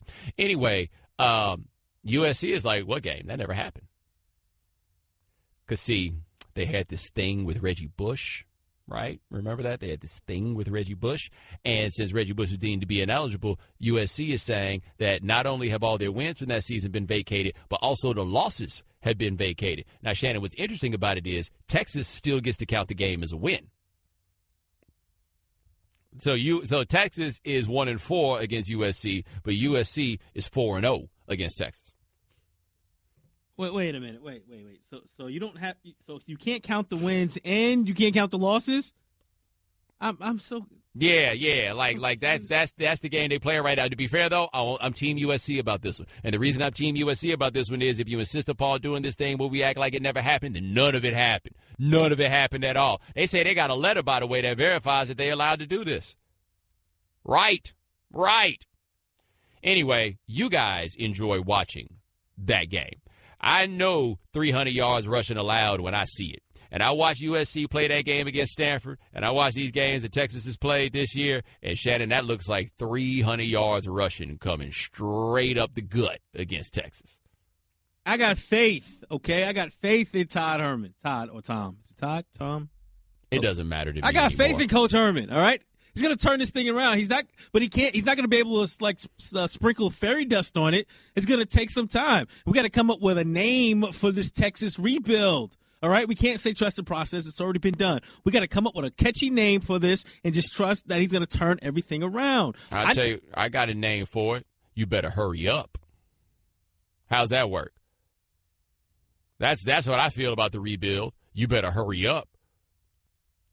A picture of someone looking at their watch. Yeah. Here's the name for the rebuild this year, 10 wins. That's the name of the rebuild, 10 wins. They're not going to win 10 games. Just don't lose. I don't like talking about college football anymore. 888-729-3776. That's our telephone number. Give us a call. Coming up next, does anybody in Los Angeles actually care about the Chargers? Well, that's Jorge Sedano of ESPN Radio on ESPN Radio, the ESPN app, Sirius XM Channel 80. Handcrafted, it's all the rage. From flour pressed soap to homemade hot sauce to artisanal pickles, whatever those are. Well, Firestone Complete Auto Care is glad it's catching on because they've been handcrafted repairs since 1926, and their 4,000 ASE certified technicians work hard every day to help keep cars running like new. Before people were making organic greeting cards and rock jewelry in their basements, Firestone Complete Auto Care has been hard at work in the garage, tightening, torquing, wrenching. And they back that work with their fixed right promise, guaranteeing your car is fixed right, your repair is priced right, and the work is completed right on time. Keep your car running newer, longer, because when your car's running right, so are you. Take advantage of the bonus savings day event and get $100 off any purchase of $500 or more. Whatever you drive a Firestone. Offer valid September 14th through 17th. In-store installation required. Maximum savings $100. $50 minimum purchase required for tiered offer. See store or driveafirestone.com today for full details.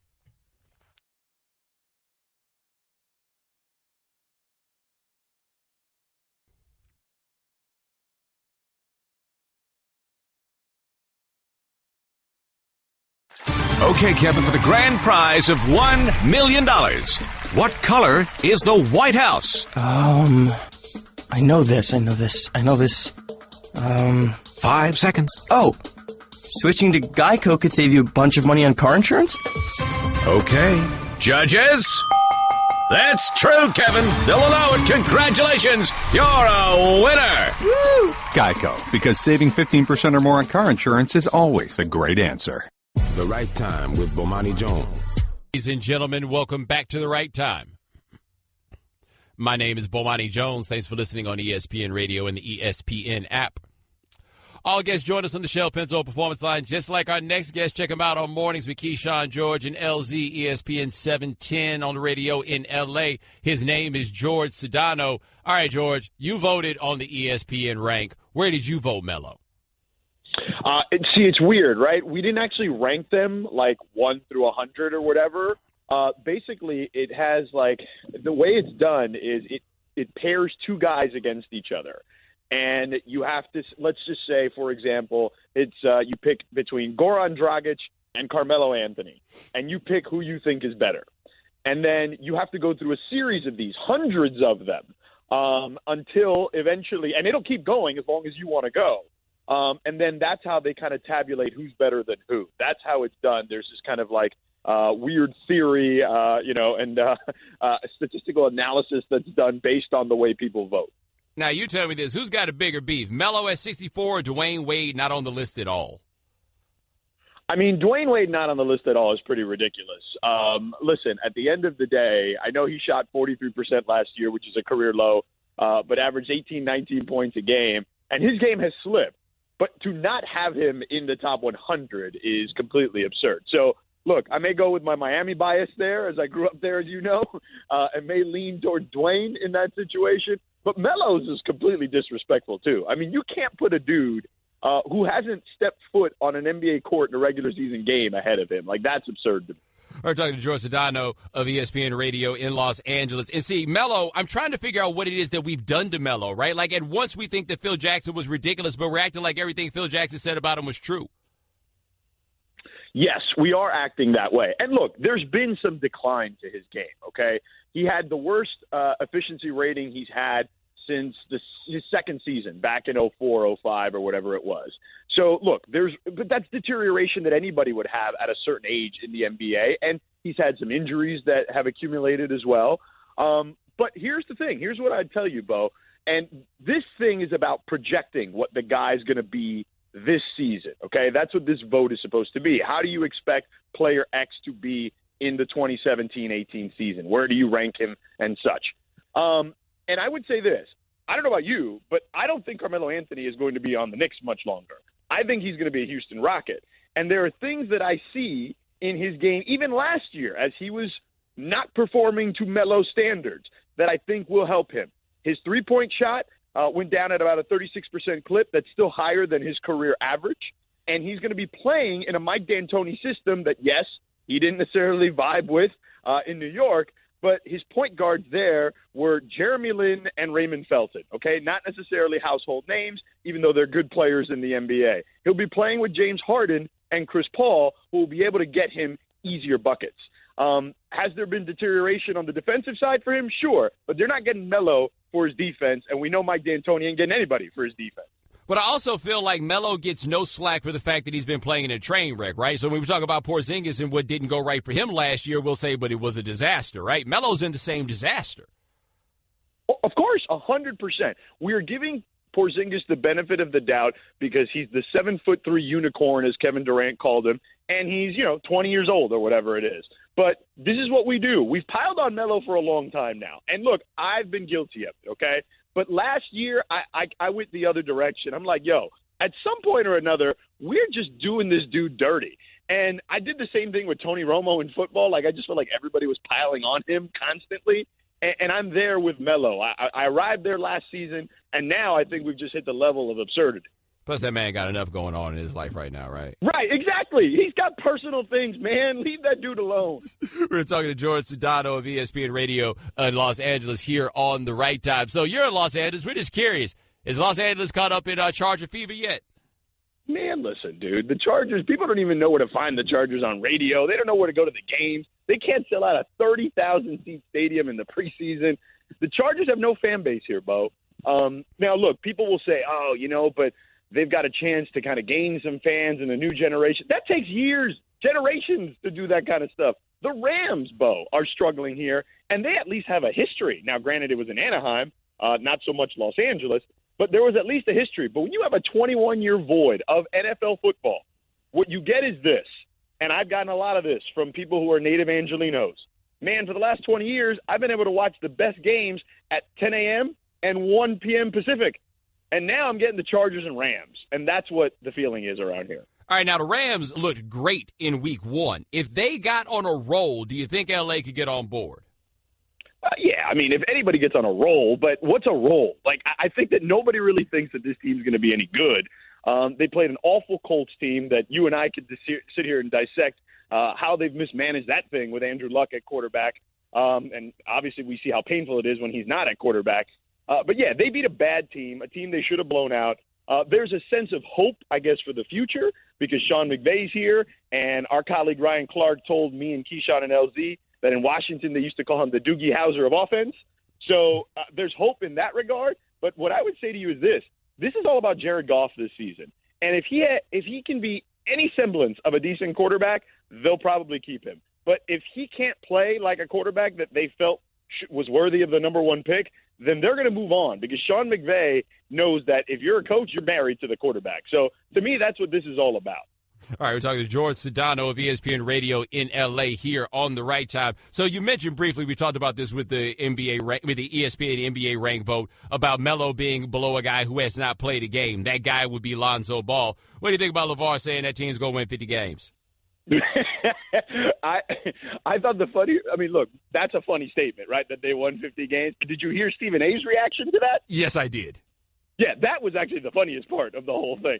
But yeah, I had a very similar reaction. But listen, man, we've had these conversations here on the show with you. Like, Lavar is just Lavar, man. Like, he's just going to say stuff. And you know what? In his mind, he's going to speak it into existence. That's the phrase he likes to use. But he's lost his mind. This team is a 34-35 win team in a deep Western Conference.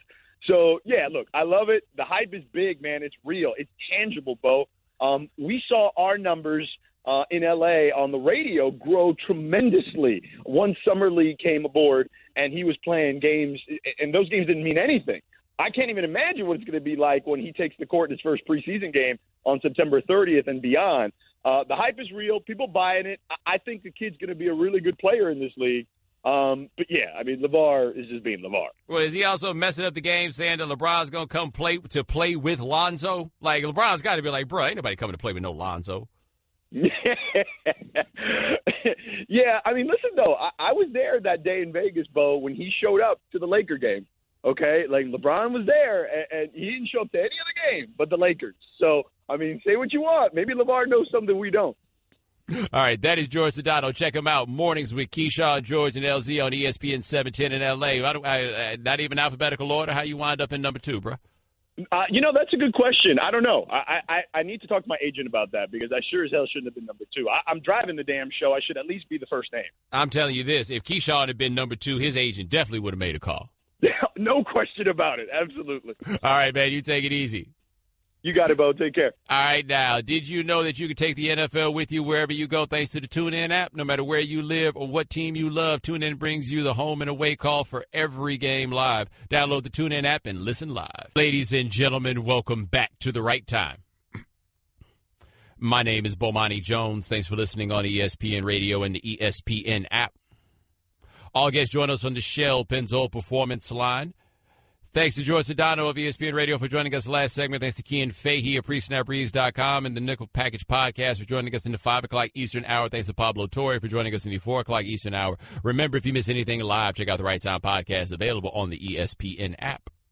888-729-3776. That is our telephone number. All right, Shannon, what we miss out on today? We know you can't be on top of all the news and information of the day. Now, if you haven't heard. All right, this ESPN NBA player ranking has really rubbed a couple of NBA players the wrong way. It really got under their skin. One including C.J. McCollum of the Portland Trailblazers, who was upset about it and tweeted about it and said, well, maybe we should start ranking some of these whack media members. Well, that wasn't an exact quote, but you get the gist. Well, if you haven't heard, here's Bomani Jones earlier today on The Right Time discussing the rankings and where he would rank in a media ranking list. I would like to see, like, a ranking of where the players would have the journalists. You in the top 100, Bo? I feel like I should be in the top 100. The 100? Like, top 100? I think I should be in the top 100. I feel like I should be. You think I'm top 100? Let's make a poll out of that. Is Bomani a top 100 sports journalist? No, even better. Would you be higher than 64? If we did the top, media member poll ranking, am I the Melo? Like, that's what you try to figure out is, am I the Melo of this? That is I feel like I should be top 64. But it's a follow-up question, though. Like, who would you be which NBA player would you be if we were doing a media ranking?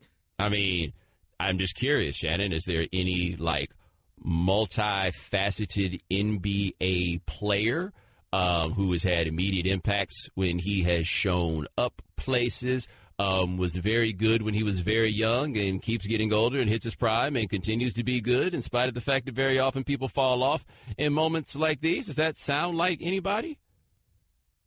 Also has a hairline that doesn't do the things that it should. Does that sound like anybody to you? Who does that sound like? Wait a minute here. Who does that sound like to you? Wait a minute. That doesn't sound like anybody to you? Is there anybody? Is it familiar? Or Shannon, incorrect. How about somebody really tall, really skinny, with a lot of range, the ability to take it to the hole when necessary, who very recently made a move into a new situation so that he could perhaps win championships? Got that quick release. How about that? Has an affinity for University of Texas? Boom! That's what I'm saying. Who else do I remind you of? All right, so we went ahead in our Twitter poll. Hold on, I thought about somebody else. All right, go ahead. Kind of tall. Could be an all-star at all 5 positions. Anyway, keep going. Does he speak Greek? What's that? Does he speak Greek? No. He runs a franchise. Moving on. Our Twitter poll today on the right time was, of course, if we ranked media members as C.J. McCollum suggested, would Bomani Jones make the top 100? And we had over 2,300 folks who went out and voted. So thank you very much for doing so. And 77% of the voters said yes, Bomani would make the top 100. What percent? 77. Something out of the 23. 77. You know what the other 23 people do? Listen to this show every day. Appreciate it. Thank you. Yep. Moving on. Well, apparently Odell Beckham's gimpy ankle wasn't that bad. Last Thursday, according to the New York Post and their sources, Odell Beckham was seen at a Catch NYC anniversary bash, and he was there. So was Russell Westbrook, and apparently the two were battling each other. And Amon Shumpert was there because he was there with his wife, and they were cheering the duo on. I need to see the video of the Russell Westbrook. Forget about the injury component of it. The Russell Westbrook, Odell Beckham dance battle, like they need to put that on Superstars, or Dance with Battle of the Network Stars. One of those. Tell you right now, I don't know who won, but I bet you Russ didn't lose. No. You think he gonna let somebody else beat him at this? Well, you think Odell gonna let anybody beat him at dancing? In fact, that's why. In fact, to be fair, Odell probably wasn't doing too much until it became clear that it was a dead heat, and then he's like, "I'm gonna dance till I can't walk." See, there's a difference because I think Odell wanted to win this. Russ wasn't gonna lose this. There's a difference between wanting to win and not losing. It's very interesting how Russ gives you much more old school vibe. Odell gives you much more new school vibe, but they're kind of the same dude in a lot of ways, right? Although Russ ain't never come out here with that crazy haircut. Well, he didn't. He never bleached his hair, but he had some interesting cuts there. What? Russ had the same haircut I can think of. He had he went through that one stretch. We had like the fro hawk type deal. It wasn't that high though. Yeah. He couldn't that's throw right. it. That's right. Reminds me of the time when I tried to go cornrows that 2-week stretch. Like it didn't quite. Not all the way. I couldn't fully invest in the cornrow growing out process. You couldn't deal with the in between, could you? That's all it was. I felt so uncomfortable. I didn't know what to do. Like, do I pick it? Do I brush it? Like, I'm a waves guy, so I'm used to brushing it. So what do I do? Like, it was like hair purgatory. Yeah, that in between is the hardest part. You just got to push through. Last but certainly not least, I know we're running short here, but what do you think about this one dude who has who had the GoFundMe page, raised $10,000 to have a billboard near StubHub bashing the Chargers? Why? Nobody's going to see it. Like, nobody's going to see it. They're going to have 15,000 people at the game. Ain't nobody going to see that. You wasted your money. But, ladies and gentlemen, thanks so much for joining us here on The Right Time. We do this every weekday, 4 p.m.